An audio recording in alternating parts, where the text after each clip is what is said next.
As we all know, we are in the middle of the holiday season, but it's also a time for fires as well. And to talk a little bit more about fire safety during the holiday season, let's go ahead and bring in Byron Turnquist. He is the fire marshal for the West Bloomfield Fire Department. Always great having you with us here on the MegaCast.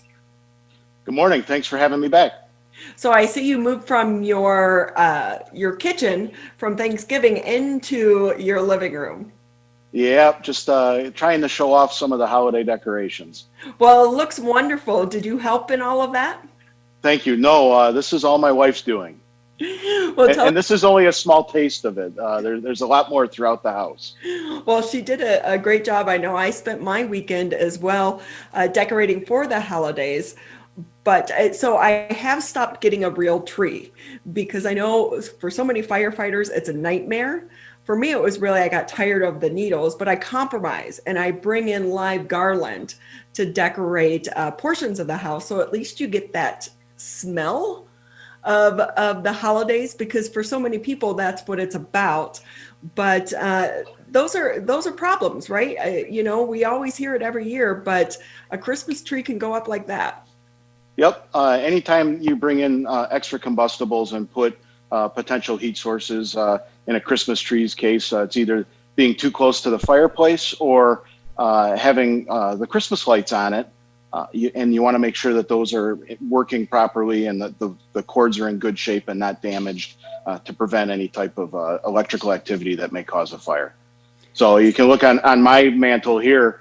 We've actually switched. Our garland is plastic and it's battery operated. So there's not even an extension cord or anything like that powering it. Wow, that's pretty good. Battery operated. That definitely takes some of the thought process out of it as well, right? You put it on a timer, or how does that work? It's programmed to go off after about 6 hours. The biggest problem we have with it is we have to have a stock of batteries available. And with that, because candles are a big thing at this time of year, I actually have one burning in the office right now as I'm sitting here doing this podcast, but they're also dangerous. They're very dangerous. Please don't leave the room with that candle burning. Anytime you have a candle burning, you want to make sure that somebody is in the room with it. And if you leave the room for even a moment, a short period of time, you want to extinguish that candle to make sure there's no problems. I have noticed there are some of these new candles out that are battery operated. They almost look like they're real. How do the candles look over my shoulder? I see the flickering. It's nice. It's nice. Those are battery operated.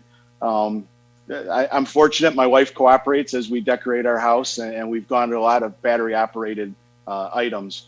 And it's important because when you bring in more decorations where candles may typically stay on furniture, and you want to light them and enjoy them, some of your holiday decorations could be too close, or maybe they're staged far enough away, but then when somebody's running through the house or walking through the house, you can accidentally bump them and move them and they could fall into the candle or knock the candle over, causing a problem, which is why it's important if you do use a real candle, to make sure you're in the room at all times that candle is lit. Knowing that, can we talk a little bit about outdoor lights? Are Sure. those okay? And should you put them on a timer? Should you leave them on 24/7? I wouldn't leave them on 24/7. Ours are on a timer at our house. And when we're not at home, the timer will run it. But when we go to bed at night, we make sure that those are off. They're set to be off while we're sleeping because we don't want to have a problem outside of the house that we're not aware of. So many people right now are relying on their fireplace. It just looks pretty as well. Now, I will say we're lucky we have the one with the light switch. It's gas operated. That's kind of more my style. But for some of the people that have the old school fireplaces and they're using it for the first time, what should they know and what should they do before they do so? Well, with it getting colder, people do want to use it. The best thing to do is before you start burning fires in your fireplace, have a chimney sweep come out and inspect your fireplace, clean the fireplace, clean the chimney, make sure there's no holes in it, make sure that you're not going to have any problems. You want to get that creosote out of the flue to prevent a chimney fire. And then the other thing that really helps prevent chimney fires is burning aged, dry, clean, good firewood. Not stuff that you've cut down in the back of the house or in your yard and saved it to burn in the fireplace. You want to use good, clean wood in your fireplace. You want to avoid using anything to help accelerate the fire. You want to avoid using papers and cardboards. That's stuff that can get hung up in the flue, or it can easily drift and float out of the fireplace while you're trying to enjoy it. If you do have a fire in your fireplace, keep those glass doors closed. If you want to have the doors open, make sure that the chain link grate is over it. And if something does snap or pop and try to fall out of the fireplace, that helps keep it in and prevent items from being damaged or ignited. So I have to tell you, I've done this interview every year for the past like 10, 15 years. You're the first person who's ever talked about the type of firewood that you use, and I find that interesting. Yeah, the aged wood that's clean and dry and meant to be burned in a campfire or in a fireplace, it won't produce as much smoke. It'll burn hotter and cleaner, and it's just better for the whole enjoying the fireplace environment. Byron Turnquist with us here on the Oakland County MegaCast. He's the fire marshal for the West Bloomfield Fire Department. I was getting some decorations yesterday, talking with the gentleman, the tree farmer. They're busier this year than ever. Are you worried that you and your team members are going to see more fires this Christmas holiday season because of that? I hope we don't. I hope everybody is keen and paying attention to fire safety. If you do have a live tree, you want to make sure that you keep that tree watered. If it starts losing the needles really fast and appears to be really dried out, be extra cautious and get that tree out of your house as soon as possible. Again, you don't want to leave the lights on the tree if you're not in the room or not in the house. You don't want to leave it on all night when you go to sleep. You want to keep that tree hydrated, and that's going to give you the best. It'll help with the smell. We talked about the garland and gives you the aroma of Christmas time, but it's just better for that tree to keep it very well watered. So mentioning the garland, you can't water your garland like you do a tree though. No, you can't. And once it's cut, and you've got to be very careful. We have some garland strung over our fireplace. Again, ours is plastic. It's fake. But even we want to keep in mind that we don't want it to droop or get too close to our fireplace. My fireplace, like yours, Ronnie, is gas, so we don't have the embers that might snap and pop out of there. But you still want to be careful with any combustible that might be close to the fire. So if we can shift the conversation just a little bit, we're pretty lucky right now. The weather's nice, no snow, but before we know it, we are going to have a big snowfall. Let's hope, by the way, that we have a white Christmas. But until that happens, there are steps that people should take when the snow does come. Yeah, when it does snow, if you're the one responsible for shoveling your driveway and your walkway, you want to make sure you get that done as soon as possible. That makes it easier for us to bring the life-saving equipment into your house. And if we have to take a loved one to the hospital, it's a safer trip on the stretcher back out to the ambulance and to the hospital. For fire purposes, you want to keep in mind if you've got a fire hydrant in your yard, you want to make sure that doesn't get buried in snow. It's great to keep at least a 3-foot radius around the fire hydrant free and clear, so that if there is a fire at your house or at your neighbor's house, we can quickly get to that fire hydrant and get the water that we need to extinguish the fire. Too often we see that the snowplow companies are coming through. They race through in the middle of the night and just plow the snow wherever. And after the first or second snowstorm, those hydrants can be buried, and it's difficult for us to find them when we need them the most. Yeah, that's when seconds count. You don't want to have to first try to locate it, but then try to dig it out as well. Exactly. Our maps are pretty good. They get us pretty close, but if we can't see it and we've got to go digging for it, it takes time to find it, and then it takes time to shovel out the snow around it. And over the winter, as it gets piled up, it could turn to ice and makes it real difficult to get access to that fire hydrant when we need it. These are so many little things that we take for granted or we just don't really think about, but they can make a big impact for you and members of your team. They do. In that time of emergency, whether it's for a medical and we need to get in and out of your house quickly, or for a fire and we need to get to the fire hydrant, time matters. And anything that we can do early on to make it easier for us and make it go smoother and quicker benefits everyone in the long run. So also during this time, we see so many people trying to utilize space heaters.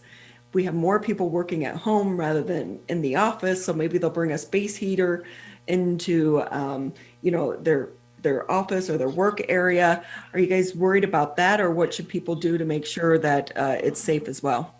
Well, it seems that our golden rule is about 3 feet, whether it's keeping 3 feet away from the range in your kitchen or 3 feet away from your fireplace. If you're going to use a space heater, you want to make sure you keep combustibles at least 3 feet away. Christmas decorations, tablecloths, drapes, furniture. We've even seen piles of clothes in kids' rooms that build up and get too close to the space heater and catch fire. So you want to keep a safe distance. So that's all the way around. That includes the back of the space heater as well as the front. And then the other important thing to keep in mind is you don't want to plug a space heater into an extension cord. Extension cords aren't designed to have that much electrical current run through them. So it's best to plug that space heater directly into the wall outlet. So with that, so many people do, maybe they put them, what if you have carpet? Because if you're working, from home, you're going to have a rug or typically a carpet. Can you put it on those surfaces? You want to avoid doing that. You want to put it on a hard wood surface if possible, or a tile. But sometimes it's unavoidable, and follow the manufacturer's specifications, read the directions, make sure that you're using it properly. And then the other thing to make sure when you're selecting a space heater, make sure that it's UL listed. And the most important thing is to make sure that it has a tip protection switch on it. So if that space heater accidentally gets knocked over, they're designed to automatically shut off. Do people still use those kerosene heaters? It seems like those were maybe a 70s, 80s thing. Are those still around? I haven't seen one. I'm sure there's some still around. If you're going to use a kerosene heater or something along that type, you want to use that outside in the garage or in a well-ventilated area. You wouldn't want to bring that inside your house. Well, one of the sad things about COVID-19 is the financial crisis. So many people are suffering. So when we're talking about space heaters, that requires people to have electricity. But there sadly will be people that will maybe get their, power turned off. And they turn to their ovens and their stoves to try to heat their homes. We know not to do that. I'm sure that you and you've experienced some of these fires caused because of that during your career. We've been fortunate. We haven't had a fire caused by somebody heating their home with the stove. Most of the fires that are cooking related or happen in the kitchen are cooking related, with combustibles too close to the range or something left unattended cooking on the stove. We've been very fortunate that we haven't experienced a fire or a carbon monoxide problem as the result of somebody trying to heat their home with their stove. Byron, just a couple more minutes with you here on the Oakland County Megacast. Can we talk a little bit more about, for people that have their holiday decorations outside, the type of extension cords and what is the safe way to do it, and how many can you connect into one outlet? Well, and that varies. When it's outside, you only have maybe one outlet or two outlets outside. You're very limited outside. The best thing to do would have an electrician come in and install a couple more outlets that are properly installed and protected by a circuit breaker. But you want to follow the manufacturer's recommendations. When you read the box on your holiday decorations, it'll say that you shouldn't connect more than 3 or 5 strands of lights, and you don't want to exceed that. You want to use an extension cord that's rated to be outside. You want a heavier duty extension cord. I showed before we call them little zip cords that you get at the hardware store or at the grocery store for $4 or $5. You want to stay away from those. You want to use a heavy duty extension cord, and you want to plug it directly into the outlet, and just make sure that your outlets aren't looking like the outlet from A Christmas Story where there's 14 or 15 or 20 different things plugged into that outlet. That's going to cause you a problem. You want to make sure that the outlets are used appropriately. You can use a power strip that's got a surge protector on it, but you want to make sure that that's rated to be outside and away from moisture. So there are some steps that you want to do it safely. You can't use 3 or 4 power strips plugged into the same outlet, but you can use one power strip, and that will give you a couple additional outlets. But when you say keep it away from moisture, if it's outside, we have rain, we have snow. We do. Can you, I noticed that like they do make some covers. Are those good, or can you put it in a Ziploc bag? A Ziploc bag would be better than nothing, but the covers, the stuff that you can buy at Home Depot or Lowe's, those are designed to be outdoors for decorations, and that would be a good use for that. If you're going to use a power strip that you have laying around the house, that's something you want to make sure you keep either in the garage or on the front porch or the back porch where it's protected from the weather, so it's not getting rained on or snowed on, and that could help you if you've got no other options. Every time I talk to you, I'm making a list because while we hear you and we know it every year, but I'm sitting here going, oh, because for my husband, I put the lights, but he's in charge of trying to actually, make it all look pretty and worrying about the extension cords that go into this outlet in the garage and that outlet out front. So I think it's probably one of those times where there are conversations between couples right now at this time of year. No, I want the lights there. They look pretty versus there's no way to actually light that properly Right. if it is Right. over there. I've run into that problem here where we have the creative side and then we have the practical side, and you've got to find a way to make them both meet so that you're safe and you don't cause any damage. So quickly before we let you go, as we're talking about fire safety, do you also want to touch on the importance of having an escape plan? Yeah, smoke detectors are the most important thing. I can't come on the show without talking about smoke alarms. You want to make sure that you have your smoke alarms in every bedroom, on every level of your home, and you want to make sure that you test them once a month and make sure that the batteries are good and that the smoke alarms work. When you go through and you do your test, it's a good idea to have the family get together, plan out your family escape plan, draw it out on some paper so that everybody knows at least 2 ways out of the home, and decide on a meeting place outside of your house, whether it's at the mailbox out front or the rock in the front yard or on the side yard, and practice when you test your smoke alarms, actually have a fire drill and practice getting out of the house, going to that meeting place. And then once you get to that meeting place, it's important that nobody ever goes back in. You don't go in for a loved one. You don't go in for a family pet. If a loved one is trapped inside the house or a pet, having you and your family and the members that got out outside of the house directing us exactly where in the house that person should be, that's where we're going to go with our life safety equipment. That's where we're going to go first. We're going to do everything we can to try to get them out of the house. When people re-enter the house, that smoke is so thick, it's superheated, has all the gases. People get lost in their own homes. Someplace where you can walk around and the creaks in the floor. When your brain's not getting the appropriate amount of oxygen, your home is a new place to you. You don't know where you are. You get confused and you get lost in the house and you don't make it back out.